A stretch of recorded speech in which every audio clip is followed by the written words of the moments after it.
Що ти? Чуцик, мелцик. Ушастик. Оце настільки рідка картина, що щоб Люсьєн з кимось був, він сюди віддільно. Він сюди сам по собі. А ти прибився до толпи, до компанії. Оце Капанейський товариш. Шипунчик. Та він уже не шипунь, він вже не шипить.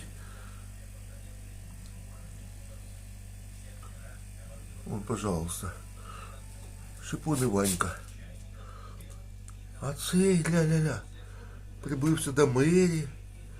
Мері тільки що облизала, мама Мері. Ну, вона йому не мама, конечно.